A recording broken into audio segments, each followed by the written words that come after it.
Sahabat BP3 TV, kembali lagi di acara ini. Masih bersama Mbak Rina, Ketua Badan Pengusaha Pemuda Pancasila. Ya Mbak Rin, melanjutkan pertanyaan yang tadi Mbak Rin.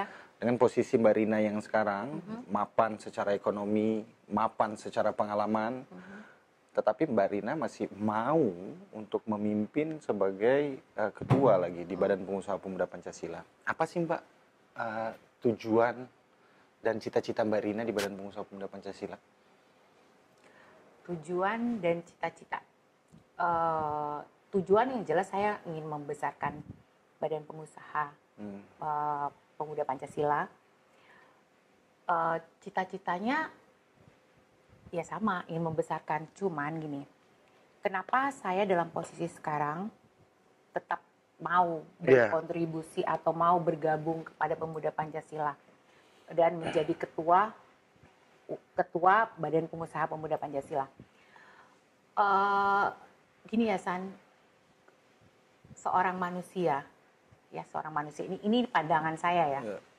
Seorang manusia dikatakan sukses, ya kan? Dikatakan sukses apabila dia bisa membagikan ilmunya kepada orang lain. Nah, di sini saya berpikir mungkin saya bisa membagikan sedikit membagikan ilmu saya dan mungkin bisa diterima oleh Badan Pengusaha Pemuda Pancasila dan itu bisa diterapkan menjadi sesuatu untuk membesarkan usaha-usaha mereka atau organisasi ini gitu loh. Jadi kalau kita sudah membagikan itu dan itu bermanfaat kepada orang lain, itu adalah menjadi sesuatu yang sukses menurut saya. Oke. Berarti Mbak Rina ingin menciptakan kader-kader pengusaha baru. Iya, kader-kader pengusaha baru atau kader-kader pengusaha yang sudah ada tapi mungkin jalannya agak lebih lambat. Mungkin kita bisa sharing pengalaman, sharing pengetahuan, bagaimana cara mereka menyelesaikan permasalahan mereka, bagaimana mereka mengembangkan usaha. Sharing loh, bukan hanya saya menggurui gitu. Karena saya juga dibilang sukses, orang lain nggak semua bilang saya sukses juga gitu loh, ya kan. Jadi kita nggak bisa mendeklarkan diri bahwa kita adalah sukses, tidak. Oke, berarti kesuksesan itu memiliki definisi masing-masing dari orang masing-masing orang ya. Iya. Oke. Ya Mbak Rin, pertanyaan selanjutnya nih Mbak Rin. Saya juga aktif kan di Badan Pengusaha Pemuda Pancasila. Kebetulan kan saya wakil ketuanya Mbak Rina. Kan Mbak Rina selalu bilang motonya Mbak Rina dan moto Badan Pengusaha Pemuda Pancasila di bawah kepemimpinannya Mbak Rina itu selalu menyatakan bahwa 3C. 3C itu cari cuan cepat ya Mbak. Apa sih Mbak maksud dari cari cuan cepat itu sih Mbak? Cari cuan cepat. Sebenarnya sih kalau kata slangnya itu apa? Idiom lama ya. Ya udah harus cari cuan cepat dong gitu, cari uang cepat dong gitu kan. Tapi yang sebenarnya di balik kata-kata itu adalah seorang pengusaha itu pasti yang ditarget utamanya adalah mencari pendapatan kan. Mencari cuan kan. Ujung-ujungnya apapun yang dikerjakan tuh berapa cuan, berapa uangnya, berapa besar pendapatannya. Dan harus cepat itu juga tidak cepat yang harus gegabah gitu loh. Jadi cari cuan cepat itu adalah kita harus jujur dalam mencari usaha. Kita harus berinovasi. Kita harus bertanggung jawab sama apa yang sudah kita kerjakan dan kita harus menyelesaikan dengan tidak menyakiti banyak orang. Gitu. Jadi kenapa saya bilang 3C cari cuan cepat itu adalah mendorong untuk semua berpikir ayo cepat. Tapi dengan cari cuan cepat dengan slang cuan diganti dengan kata-kata cuan ya lebih enak diomongin aja. Ya saya tertarik sekali Marin dengan 3C cari cuan cepat. Wow. Itu jadi moto yang luar biasa sih untuk Badan Pengusaha Pemuda Pancasila. Tuh. Jadi 3C itu yang pertama itu inovasi, yang kedua itu jujur, yang ketiga itu kreatif, yang keempat itu bertanggung jawab atas apa yang kita kerjakan. Itu definisi 3C yang selama ini digembar-gemborkan oleh Ketua Mufrina SMBA Ketua Badan Pengusaha Pemuda Pancasila.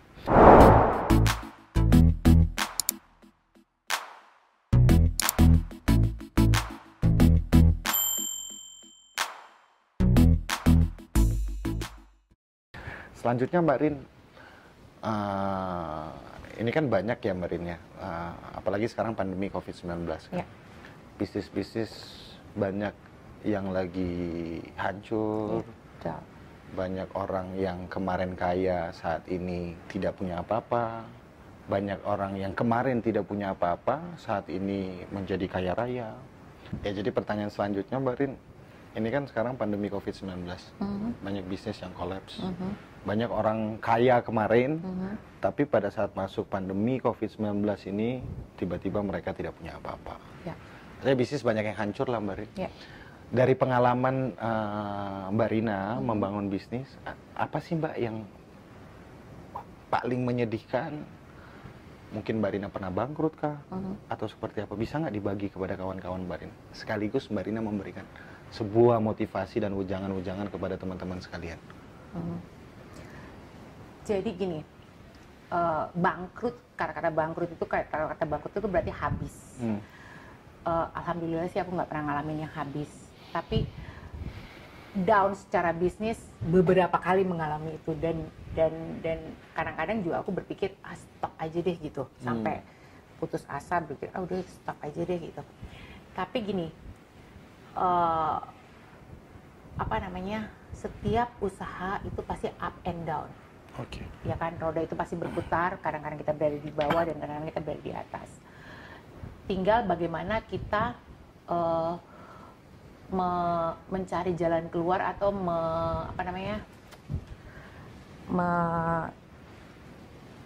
banyak berdiskusi lah dengan beberapa teman atau mungkin partner atau apa, dengan cari jalan keluar yang terbaik. Tapi yang jelas gini ya, sebenarnya yang dilihat usaha atau gaya hidup seorang pengusaha itu terlihat tajam. Okay. Perbedaannya di saat dia sukses, maka tingkat kehidupannya akan posisi ini, dan di saat dia down, tingkat kehidupannya seperti ini. Sebenarnya saran saya sih, apabila menjadi seorang pengusaha, tetaplah di rata-rata air, agar terjadi apa-apa atau apa yang dialami, ya tetaplah di posisi yang itu, gitu. Okay. Gitu. Nah, setiap sistem usaha itu saya bilang tadi up and down, nggak semua prediksi usaha itu kita bisa menggambarkan usaha itu akan berhasil 100% seperti apa yang kita mau. Oke, berarti tetap menjaga keseimbangan ya Mbak Rin? Oke Mbak Rin. Selanjutnya pertanyaan muncul, saya kurang, untuk saya ya, mungkin bukan teman-teman ya, saya kurang bisa mendefinisikan keseimbangan atau kehati-hatian di dalam bisnis. Itu bagaimana sih Mbak Rin kita menciptakan alert, ya kan? Oke, ini harus hati-hati, ini begini, ya gimana itu Mbak Rin?